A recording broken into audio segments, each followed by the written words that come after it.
There's perhaps no character on Family Guy who has undergone a greater character revitalization than Meg Griffin. Seriously, the girl's gone from a lightning rod for mean jokes to an actual character. Who would have thought a show would need one of those? So let's take a look at some of the episodes that show why Meg is not only one of Family Guy's best characters, but one of the best people in the show, period. Starting with the episode Peter's Sister, which sees Meg put aside all the years of bullying at the hands of Peter to help him overcome his own bully. Hey, Karen. Welcome to our... Bring it in, PP! So everyone learns that Peter has an estranged sister named Karen, a professional wrestler who seems a lot like Peter. So why would he not want anything to do with her? Well, it turns out a bully doesn't like it when they're the ones being bullied. What a weird concept. Why did nobody inform Peter about the reaping that follows the sowing? Oh my God, she's doing the toxic shock! There goes Peter's hopes and dreams of being choked out between a woman's thighs. Now the feeling will always be associated with peeing his pants. Peter's kinky, but not that kinky. Everyone either laughs or turns a blind eye to the abuse Karen forces on Peter, except for Meg. She's the only one who sees it for what it is. Even I can see that your sister's a huge bully. And trust me, I know more about getting bullied than anyone. If Karen's the prototype, then Meg's been living with the next-gen model for 18 years. She's a bigger man than me. I can't say I'd offer any sympathy to someone who made my life a living hell for years. But Meg's smart enough to see the inherited trauma that's afflicted Peter that he's subconsciously passing down to her. I now see why you've been so tough on me all these years. Because it makes my friends laugh? I mean, that's probably part of it too. Let's not act like Peter's just a small being who doesn't understand what he's doing. You're in your 40s, man. At some point you need to realize that being the class clown gets cringe after a while. But Meg convinces Peter to stand up to his sister, and Peter assumes there's only one world she'll budge in, the squared circle. Looks like Heavy Flow has a challenger. All right, get up here, but make it quick. I appreciate the show sticking with kayfabe and continuing to sell pro wrestling as a real sport that isn't predetermined. It's still real to some of us. Unfortunately, Peter isn't nearly as skilled a fighter as Karen and looks like he might just die in the ring. Luckily, another masked wrestler jumps in to make the save. Say hello to Teen Laquifa! 1, 2, 3. I know wrestling is a bunch of nonsense, but I don't think you can just come in and pin the champ unannounced like that. The internet wrestling community is going to be mad about this one. But in the end, Meg helped Peter overcome his bully, a noble move considering everything Peter's done to her in the past. Just goes to show how much maturity Meg has over the rest of the family. Not enough to not give her aunt a brain aneurysm, but I'm sure she'll be fine. And Meg's really made a habit out of saving her family members, as she also managed to save both Stewie and Peter from drowning in lifeguard Meg. Hey, Bri, can dolphins sting? And what'll that get me pee-wise? Ah! So Stewie ends up falling into the dolphin enclosure at the aquatic park. Don't have to worry about those guys stinging, but dolphins are a bit more prone to doing a second, more disturbing thing. A thing that Stewie might think he'd like, but trust me, it's not good. Well, I'm out of ideas. No one seems capable of saving Stewie, so Meg springs into action and manages to grab him before he drowns. Suddenly, all those comparisons she's received to sea cows seem less about her looks and more about the fact that she's an incredible swimmer. And it's that incredible ability that catches the eye of the park's manager. We have a job opening over at our water slide park. I think you'd make an excellent lifeguard. There was a time when the idea of having your life sit in the palm of Meg's hand sounded terrifying, but she's really come a long way. I definitely feel okay leaving my baby with her. Just maybe not my teenage son. I am a lifeguard because I love flashing eye-level swimsuit crotch shots at families. They say if you love what you do, you'll never work a day in your life. Unfortunately, family can absolutely ruin that love, and if Peter and the guys keep deciding to hang out at the water park, that might just happen to Meg. Since you work here, I got a discount on a season pass. I'll be here all day, every day. Why couldn't he just be the guy who sits in the lazy river all day and isn't seen again until the park closes? Peter assures her that he and the guys will be very respectful and follow all the rules, but we all know he's talking crap. His teeth are practically turning brown from how much he's spewing. Sorry for the visual, but you get what I mean. Meg, I saw a sign about active diarrhea. What if it's very passive? But after enough pool roughhousing, Meg tries to kick them out. Over Peter's cold, dead body, a saying he decides to take very literally. Just try to get me out of the deep end with these long-legged, short-torso giants. He definitely snapped his neck, so I guess the best way to go about this is to give him CPR. Enough chest compressions and he might just be able to give him a spinal fusion. But it turns out all he needed was a little mouth-to-mouth, and Meg was the only one who could do it. There gets to a point where all kids have to stop kissing their parents on the lips, even if they're gonna die without it. Your mouth was on my mouth. I think. Maybe a little. Yeah. A little? You guys better be in the going steady phase after that lip lock. Gotta keep your reputations intact. But actually, their reputations are pretty much now defined as the father and daughter who kissed. We could just say this never happened, right? Because nobody even saw us. A life was saved, but at what cost? Not a very big one, but that hasn't stopped people in town from blowing things way out of proportion. It gets so bad that when Peter needs mouth-to-mouth again, Meg refuses to do it. It's now someone else's cross to bear, and thankfully, another family member steps up to the plate. What's the big deal? You stick your tongue down Dad's throat, most natural thing in the world. If you say so, man. So while Meg's ticket was punched full with 2 lives saved, there's still no denying how awesome it is that she's capable of saving the day at a moment's notice. Even if those lives are better off not being saved. That's the mark of a true hero. A true dad-kissing, tongue-wrestling, spit-swapping hero. And this isn't the only time she's saved a life either, as she managed to swoop in and save Stewie once again, only this time from choking to death in Stand By Meg. Oh, okay, these grapes seem nice enough. They said they won't choke me. So Stewie starts to choke on an uncut, unpeeled grape at a birthday party. Toddlers really are just one step away from death at every waking moment of the day, huh? And it looks like someone hasn't been practicing the throat exercises his teddy bear told him to do. Luckily, Meg's chaperoning and swoops in to save him before it's too late. Meg! You saved me! You're my hero! And this moment of heroism has put Stewie forever in his sister's debt. If only she could understand him to know how much this truly means to him. I guess a macaroni necklace will have to do. That stuff is like Kate Spade the babies. That's right, you'll be strutting down Spooner Street in this dental floss macaroni necklace made with Oral-B dental floss and pasta barilla. All that probably just sounded like inane gibberish to Meg. But when Stewie sees how much Meg continues to be mistreated despite being a hero, he decides to find a way to really pay her back and turns her life around. She deserves a better life than this, Brian. And you know what? I'm going to give it to her. You'd have better luck trying to dry the ocean, but I appreciate his commitment to this impossible task. So Stewie tries a few different ideas, like making her the star of the school's production of Romeo and Juliet by giving her all of the parts. What satisfaction canst thou have tonight? That son of a...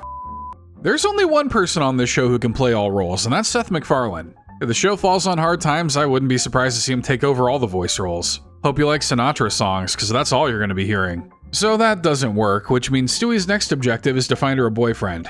They just need to find someone desperate and unhappy enough to take a swing at a girl like Meg. Hey guys, can you hold my phone and point it over this way? I want to live stream my... Yeah, sure, Kevin.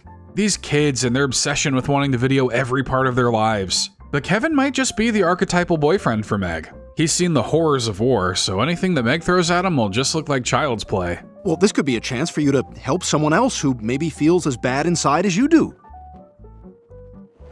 Okay. Kind of feel like throwing fire at fire just makes more fire, but maybe this could work.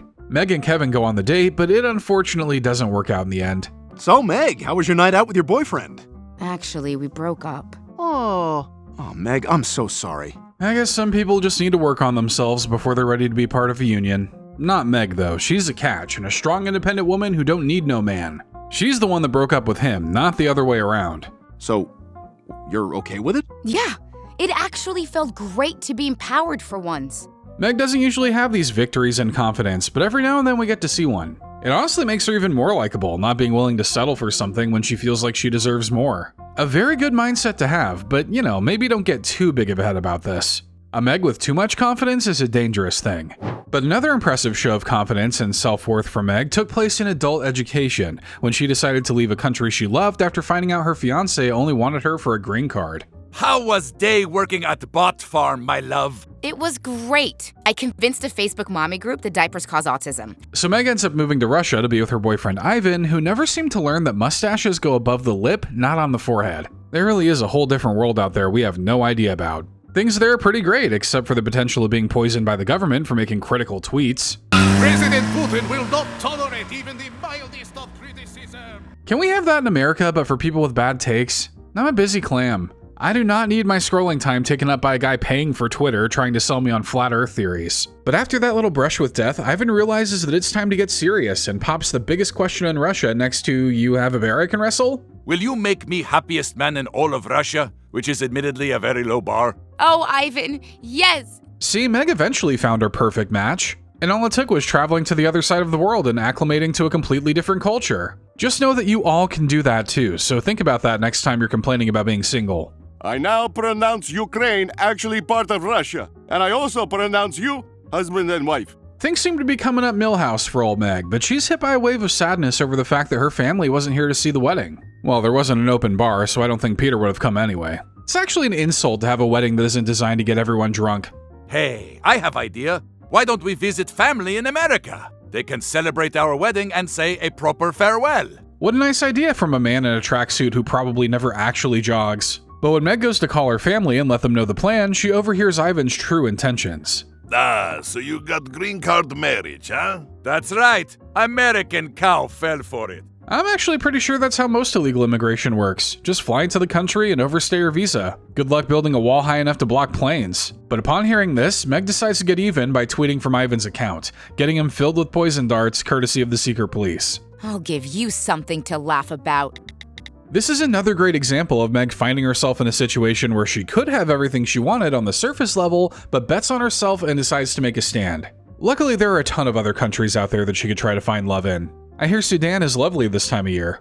And while it's not always shown as much in the show, Meg has proven to be quite a good friend as well, even saving her friend Patty from making the mistake of getting romantically involved with Brian and scammed Yankees. Holy crap, that was Patty!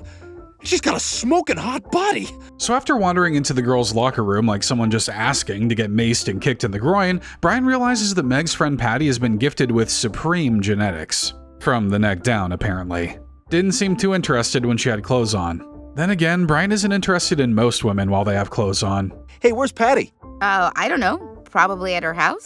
You're hilarious, Meg. Real smooth, my guy. So Brian begins to try and worm his way into Meg's friend group with the sole purpose of getting with Patty. If this guy hasn't been neutered yet, he really should be. Just keep some of his little puppies on ice in case he ever wants to curse the world with more of his offspring. I actually made one too many Build-A-Bears for the cancer kids. If only I could build a cure, huh? Aww. I mean, if you're gonna fall for such obvious ego stroking, maybe you deserve to be with a guy like Brian. It's not subtle in the slightest, and that could be why Meg clocks that something's up immediately. She's 18! Stop it! Me? Meg, I am not even going to dignify that with a mauler. I would kinda hope not. I don't think there are very many moments that really deserve to be dignified that way. Then again, malls are dying out anyway, so maybe that's just what they do in there now. And we thought those places were godless temples to capitalism then. But it seems this schmoozing is enough to win over Patty. Brian, what are you doing here? I'm here to pick up Patty. We're going to see a movie called Brittany Finds a Lump. At least you had the decency to put some clothes on for this date. Though not in the area that actually matters. I'm begging you, man. A loincloth, a leaf, anything to keep the lipstick tucked away. All right, we're out of here. Feel free to use the seat warmer. Keep that box hot. The guy just knows how to speak to children. Their date eventually takes them to a cliffside where they can look over the night from the hood of Brian's car. There's only one thing that happens at these locations: hookups and murders that go unsolved for 20 years. Something tells me dying might actually be the nicer option in this situation. Most guys never give me the time of day because I'm so plain looking. Well, I'm not like most guys. He's a secret, much more horrifying type of guy. Things almost get a little handsy, but luckily Meg shows up to keep everything G-rated. Brian's just taking advantage of you. What? That's crazy! What? Why would he do that? Because you have an amazing body. Alright, settle down. We don't need to throw in a second person lusting after Patty, although Brian might actually like that. He may even dignify it with that thing he did at the mall earlier. This comes as a surprise to Patty, who assumed they were all friends because they were all dumpy looking. But that's just what Meg said because she worried about Patty getting popular and abandoning them. Meg, that's silly. I'll always be your friend. You promise? Well, at least until the braces come off. Then it might be game over. But this was a nice moment of Meg admitting her own insecurities and saving Patty from a guy who just wants her for her body. They better keep that information about her figure on the down low, though. It's a miracle Quagmire hasn't been able to sniff her out yet. But one of the most impressive feats Meg was ever a part of was securing herself a spot at the Winter Olympics and Griffin Winter Games, even though she ended up having to use her skills to save Peter from North Korea. Hey Meg, where you going? Are you kidding? The Olympic qualifiers are today. I'm competing. So Meg's apparently been training to be a biathlete for years so she can qualify for the Winter Olympics. News to me. You'd think that'd be something you'd remember about Greg. Who wants chowder? Okay, I'm off to go train for the Olympics. I'm guessing this is the activity that kept her going through those rough seasons where she was just getting bullied and beaten every episode. A gun hobby is certainly a choice in this case. And when the time comes to actually compete, Meg does her best against some of the best biathletes the country has to offer, including a blast from her past. This should be my Olympics! Shut up, Meg! No, you shut up, Meg! No! You shut up, Meg! So this is what she left Family Guy to do. Well, to make giving up the role of an iconic character worse, Meg ends up beating Shabir and earns herself a spot at the Olympics in South Korea. Shabir really can't catch a break. Maybe spend the rest of your life trying a different sport. You got the time, right? I'm not really good at public speaking, so I'll just say farple, schlup, muckleblop. And that's all that really needed to be said. Don't know if they can air that, but it was actually quite poignant. So the family ends up traveling out to South Korea, and seemingly within the first few hours of being there, Peter gets captured by North Korea for crossing the border. Whatever happened to the guy who just stays in the hotel room and watches TV? This would have been the one acceptable time to do that. A U.S. tourist, Peter Griffin, has been apprehended by North Korea. So the family decides that Peter needs to be saved, but the only one of them that's capable with a gun is about to be competing in the Olympics. Well, Stewie would technically be the best, but it's probably best to keep that under wraps. Your father needs us. I don't care. Where was he when I needed help? Where were any of you guys? Away and out of your life, just the way you like it, right? No? Have they been misreading the signals for years now? Ah, geez, well this is embarrassing. But despite Meg's drive to win the Olympics, she decides to throw it all away to save her dad from being executed by firing squad. Meg, that was amazing! And one GoldenEye-inspired breakout later, Meg and Peter safely make it out of North Korea. This is what Meg was building her whole life towards, and the fact that she gave it all up to save a father she doesn't even like truly shows the content of her character. If anything, this whole trip should cautiously remind the family that she is really good with a rifle. But one of the more recent and surprising friendships Meg has made in the past few years has been with Bruce, who she's done a solid for multiple times, including marrying him to get his parents off his back in Meg's wedding. So Meg, who are you going with? I'm not gonna go. Oh, come on, you have to. No one asked me. So we find Meg in her usual state, dateless and alone for the school dance. Don't even worry about looking like a loser. As soon as Get Low hits that dance floor, you're gonna see just how much these losers can't shake it. So Meg instead opts to skip the dance and goes to hang out with Bruce at the bowling alley. Listen, my shift's up in a few minutes. Can I interest you in half a lukewarm grilled cheese and cold fries? I guess if the two options are that or getting saddled with a prom night baby, a grilled cheese and fries sounds absolutely exquisite. And this little dinner makes them realize how much they have in common. They're both more or less outcasts in their family and have yet to find that special someone. If Jeffrey didn't even bother to show his face in the earlier seasons, I can't imagine he's very present in Bruce's life. My parents has never understood me. Every time I see them, it's, when you gonna meet a woman? Hey, he's kinda talking to one now, so that accounts for something, right? I guess his parents have never actually met this guy in person, because one look at that earring and mustache and you kinda know what this guy's preferences are. But maybe, just maybe, these two can figure out how to fix both of their problems. Thanks for hanging out with me tonight. I really needed the company. Oh, please, thank you for hanging out with me. Uh-oh, they're doing the Family Guy head tilt, eyelid lowering, sweet music playing move. Guaranteed sweet moment incoming. Except this moment is an awkward bowling alley kiss where one of them doesn't seem that jazzed about doing it. But isn't that how all memorable relationships start out anyway? Guess who has a boyfriend? Come on. Hey, y'all. So this way, they kill two clams with one stone. Meg finally gets a good man in her life, and Bruce gets to appear as something he's not. That's a win, slightly less of a win situation. But of course, everyone seems to have some hang-ups about this pairing. I am 99% sure Bruce is gay. What? Mom, he works part-time at Lush. He's just a man trying to get his bag. Nothing straighter than that, some people have said. A few people have said. One guy on the street has said. But the two seem to make a pretty nice pairing despite the family's hang-ups. A few days is long enough to warrant making a decision that'll change the rest of your life, right? Let me show you just how wrong you were. Bruce and I are engaged! Dang, Bruce. All that Lush money seemed to pay off for a nice little ring. How do we get back to this economy? Even though this obviously seems like a huge mistake, Bruce is at least glad he finally has a nice young lady he can introduce to his parents. I'd like you to meet my parents, Phil and Candy Straight. Look, with a name like that, you just know your kid's gonna go against the family name. When was the last time you saw someone with the last name Smith forge a sword or something, huh? But hey, if the folks are happy, that's all that really matters, I guess. It's a heterosexual marriage, just like you always wanted. And I did too. All of us did. Luckily, when the day of the wedding actually rolls around, Meg realizes that while this is a short-term fix for both of them, it wouldn't be nearly as satisfying in the long run. So Meg makes the tough but honorable decision to call everything off. I know you don't really want to marry me. You're only doing this to make your parents happy. And if they aren't going to help pay for the wedding, I don't think they should get any say in who you marry. You cover that open bar cost and then we'll talk. But this finally gives Bruce the confidence to finally set the record straight with his folks. Maybe not the best descriptor. Mom, Dad, I'm gay.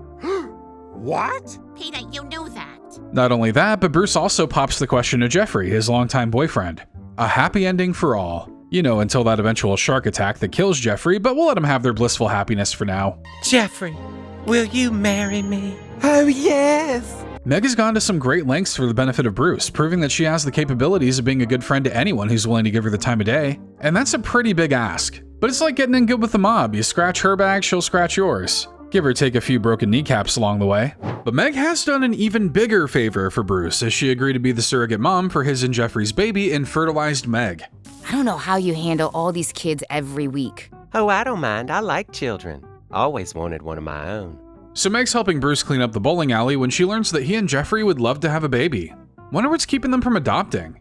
Probably because Bruce has like 100 jobs. The guy's taxes must be a nightmare. You should totally have a kid. I don't know if you knew this, but it's anatomically impossible for a man to get pregnant. What are you talking about? I see men giving birth all the time. Granted, the men are usually seahorses, but I'm sure you can make it happen if you just push hard enough. It's just too bad Bruce wasn't naturally born with the hardware to make it happen himself. But at least he was able to have a baby. You're right. I can have a baby. But this is a real Jurassic Park situation. Just because you could doesn't always mean you should. Well, Meg feels pretty confident in what to do. I'm having Bruce and Jeffrey's baby. That's wonderful. What do you say we take this party to the top of the stairs?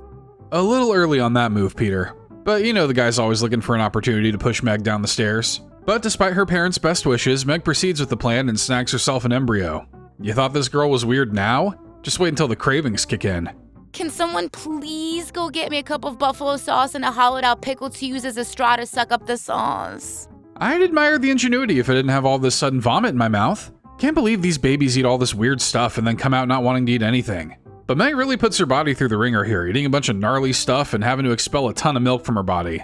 Some people are happier about that than others. Lois, the daughter's crying. I'm super wide awake and I want to eat something really rank. And here's the next phase of gestation, developing a talent for accidental poetry. Is it pump time yet? Why do you care? Don't act like you don't know, Meg. As much as you want to ignore it, this is the family you've been born into. But the months go by in a flash, skipping over all the other hard parts to watch of the pregnancy process. Yeah, it's the miracle of life and all. Doesn't mean life isn't Lovecraftian sometimes. But finally, the moment comes. Guys, I think my water just broke. Just because you're pregnant, that doesn't mean it makes your pants peeing all the more special. I think everyone jumps on my beck and call when I do it. But the moment of truth finally arrives and Meg gives birth to a pretty normal looking baby. Oh, it's in the bag already. It's a girl. But Meg isn't ready to part with her temporary daughter just yet. After all, she did all the heavy lifting. She should get the honor of dealing with all the crying and throwing up first. Why don't I take the first shift? Well, it would give us a chance to finish Doodad in her room. But that first shift quickly turns into a days-long stretch. Somebody better talk to HR because this is unacceptable. This isn't a puppy. You can't just decide you don't want it after a few days and abandon it. I mean, you shouldn't do that to a puppy either. But it turns out it was actually Meg keeping Bruce and Jeffrey from claiming their baby. We wanted to come over, but Meg kept saying it was a bad time. Meg, is that true? I mean, Meg does get dibs, I would think. Again, she's the one who pooped that thing out or whatever. But Meg realizes that it's time to let the baby be with who she was always meant to be with. Thank you, Meg. You've completed our family. We have our baby, and we have you. That's all well and good, but what the heck happened to this baby after this? I don't think we ever see her again, and now one of her dads is dead while the other's flaunting around his new boy toy. Well, regardless, it was still a pretty cool thing for Meg to do. Lois was the only other one willing to do this for a friend, but unlike her, Meg managed to see it all the way through. And Meg has always seemed to put others before herself, including when she became manager of a new superstore and quit in solidarity instead of firing Peter and hell comes to Quahog. You know, I read that they're opening a Superstore USA across town. Maybe you could get a job there. So Meg does just that and goes to work for the giant shopping conglomerate. Whatever happened to supporting the mom and pop superstores, huh? Can't even say it sounds like good money because the benefits sound horrible. But where else are you gonna go? That's capitalism, baby. No point in trying to fix anything. You'll earn minimum wage, no overtime, no health benefits, and every day at 3, you'll need to give Sloth a Baby Ruth. Can't even give him a good chocolate bar? Man, these big corporations really don't give a heck about your quality of living. In fact, the superstore gets so super that it literally runs every other business out of town, including Peter's Brewery. He helps protest the store at first, but then quickly goes full-on scab and joins the ranks. You are trespassing on private property, and I must ask you to leave. What? Are you out of your mind? It's survival of the fittest out here, Brian. Sometimes if you want to fight the power, you gotta join the power, work for them for 20 years, retire, and then forget about what you were even fighting for. Meg actually ends up becoming Peter's supervisor, and it becomes clear that Peter needs the same kind of supervision you'd give to a newborn child. Dad, what are you doing? Meg, look. I am so freaking good at coloring.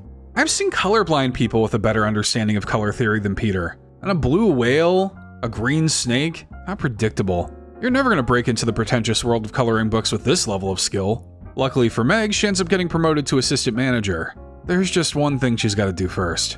Your first responsibility is to fire that employee. Boy, I'm a little chilly. I hope no one notices. Even though it would be the most valid and easiest thing in the world to do, Meg instead decides to quit instead of giving Peter the axe. And he's been deserving of the axe for a while now, right through the middle of his head. So I'm not gonna fire you. Mr. Penisberg, I quit. Just another reason that goes to show that Meg is... I'm sorry, what was that guy's name? But sometimes Meg doesn't have to be nice to show that she's awesome. Sometimes she can just do that by being better than the rest of the family, which is pretty much what happens when she swindles Brian and Stewie in Con Heiress. I'll split the estate with you two, but unless you're prepared to kill her, get the hell out. So Brian and Stewie enter into an interesting arrangement with Quagmire. If they can help speed up the death of this wealthy heiress all three of them have been courting, he'll split her fortune with them. Look, those old people can't take it with them, and they're taking too long to get off at their next stop. Can we really say it would be a tragedy if their departure was sped up? That was a bait question, and if you answered yes, you can expect the authorities knocking at your door at any moment. Newport's wealthiest heiress, Margaret Woolworth, holy God, I'm not reading all that, was found dead in her home of an apparent heart attack. Well, Stewie and Brian actually had nothing to do with that, but Quagmire doesn't know that. Sometimes God is just smiting the right people for a change. So that means Brian and Stewie get to have a little piece of everything that was under her name. And I do mean everything. Miss Woolworth, etc., died owing $18 million, for which you are now liable. Somehow, even in death, these rich people still find ways to take working man's money. Or in this case, the dog and baby's money, which is one of the most vulnerable and exploited communities on the planet. But Margaret isn't actually dead, she's just faked her death to escape all of that crushing debt. And what's more, she wasn't just some sweet old lady. Yes, that's right. It was a Meg story. This may just be the greatest heist of all time. What's more valuable than money? Time, and Meg tricking everyone into spending it watching an episode about her. Not gonna lie, I have a ton of questions about how she came into this wealth and debt. She must be the just charge it to a credit card final boss. And she got away with it scot-free, which makes her pretty cool in our books. And God help you if you ever scorn her, because she will come for your reputation with a vengeance, which is exactly what she did to Chris when he got too popular for his own good in steroids. Hey, Griffin! Griffin, mano! So after Connie decides to take on the challenge of turning Chris into a popular kid, they end up entering a full-on relationship. See, fellas, there's still hope for you yet. Maybe one day a girl will date you on a dare, but you'll win her over with your gentlemanliness. I mean, it probably won't happen because this isn't a Hallmark movie, but you can still dream. After dinner, you want to come up to my room and give each other makeovers? I don't use makeup, Meg. And Meg's desperate to ride the same wave of popularity Chris is on, but she's just not cut out for that kind of life. She's not even cut out to be in the same vicinity as that kind of life. Imagine being banned from a house party in your own house. I'm sorry, Meg, you can't come. There's an ass to boob ratio that you're way off of. Well, if you gotta hear it from someone, it might as well be your brother. No, that doesn't seem right either. But Meg isn't the only person Chris leaves in the dust, as it doesn't take long for him to kick Connie to the curb as well. You How the hell can you be cheating on me? I'm the one who made you popular! That's just how popularity goes. One day you're the master, the next day you're obsolete like last year's iPhone. You knew the risks when accepting the role as the school's mean girl. But Connie doesn't want to take this lying down, so she tries to recruit Meg to help her take him down. You want my help? You can go yourself. Getting skewered by a javelin has a funny way of turning enemies into allies. I think that was in the Odyssey somewhere. Luckily, Meg has just the piece of blackmail to absolutely tank Chris's popularity, dropping him even lower down the social totem pole than before. Hey, Chris, what's that? Did you sit on something? And that was before all your media was backed up on a cloud. Chris probably thought it was safe, but never underestimate a woman scorned. So this does count as Meg getting back at Chris for treating her poorly, and in the end, she's made an almost friend out of Connie. What's the word for someone who's thankful you helped them but still hates your guts? Well, whatever it is, that's what they are. Can I at least think about you in the tub later? No. I'm still gonna. But Meg's also managed to achieve a level of popularity on her own, becoming an internet sensation over her ability to eat everything and anything in Girl Interneted. Everybody hashtag FridgeBodMeg. You're welcome. Oh my god, Dad, I'm trending on Twitter! So after Meg is catapulted into the ever-fleeting realm of online popularity, she decides to keep riding that train by becoming a content creator who eats a bunch of food. Isn't it so cool when you can find a career that just involves doing all the things you're already doing? Woo! Check it out! Boom! Mini cream! She's an animal! Her hunger knows no depths. And if you think a tiny little package of cream was wild, buddy, you haven't seen just how sicko mode she can get. Best part about these bad boys? Don't even have to cook them. Cook them right in your stomach! I don't want to judge anyone for their viewing habits. Mine usually consists of 8 hours of Family Guy a day. But what's the appeal here? Are we supposed to enjoy her creating a landfill in her stomach? Are we morbidly curious to see the human body slide toward death in real time? I guess there really is a market for anything. Sponsored by Oscar Mayer and Lando Legs. If it's not Lando Legs, it's not cream! So Meg continues to eat more and more and progressively gets bigger. She eventually forgoes food itself and just starts consuming the ingredients. That's pretty meta and avant-garde when you think about it. Really changing the mukbang landscape. Everything here is made with corn syrup! Just drink the corn syrup! Of course, consuming all that junk does not sit well in the body. You could have consumed acid and probably come out on the other side better than Meg did. But they've got medication to take care of all that now. As long as you don't mind a jab in the butt every day. I don't know a person who doesn't.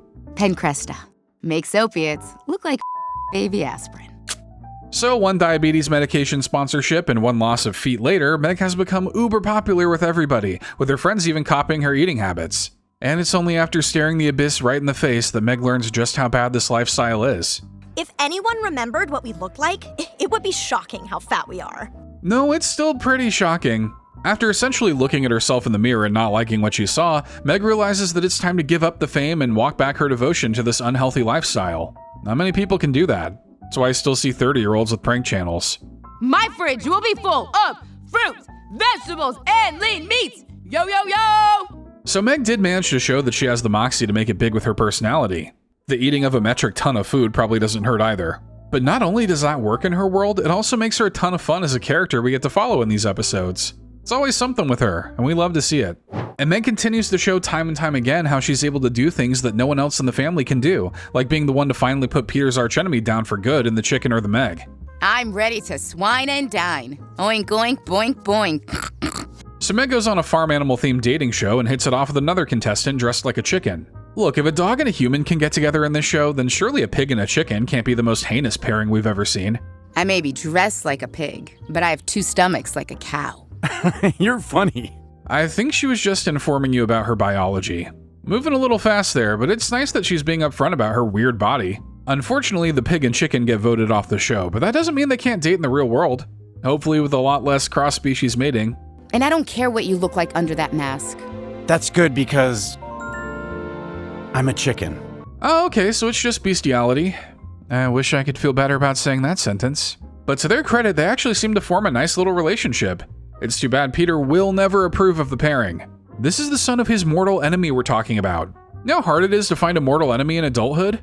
Gotta hold on to those while you got them. You either break up with him or you break up with me. You can't date us both. Dad, you and I aren't dating.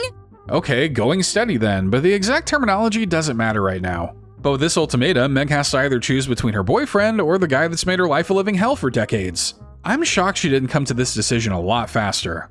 If you don't accept Nugget, you don't accept me. I'm moving in with him.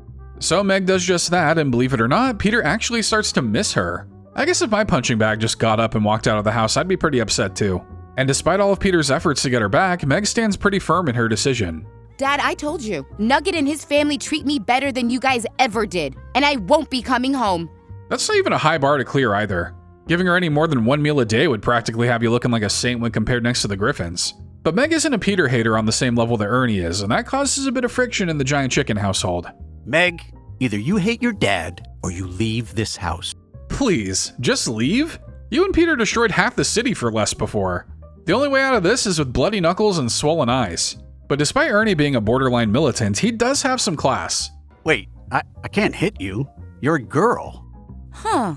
Well, where Meg comes from, chickens don't have their heads attached to their bodies for long. So not only did she beat Ernie, but she straight up killed him. Like not coming back except for non-canon stories and maybe the eventual movie kinda killed. Peter's been trying to do that for years, and Meg did it in one episode. If you haven't been putting respect on her name, it's high time you do it. And not only is she capable of doing things no one can do, but she's also the only one with the strength to do what nobody wants to do. This has never been more apparent than the time she took out a particular Cutaway character in Cutaway Land. They must first journey back to the original Family Guy Cutaway with Adolf Hitler and kill him. So when the Griffins become stuck in a land of never-ending cutaways, they learn they must go back in time and kill a particular guy to escape. Doesn't sound like a difficult thing to do, right? You could put this opportunity in front of someone with nothing to gain and they'd still probably say yes in a heartbeat. But when the family transports back to the very first cutaway, everyone suddenly gets a case of the cold feet. Yeah, I know he was evil, but do we really have the right to take the life of another human being? A ponderous dilemma indeed. I'm really stroking my inquisitive beard over this one. Kill an evil guy from history or just be stuck in this limbo forever? Really hard to come to a decision on that one. Luckily, Meg doesn't let herself get burdened by things like moral dilemmas.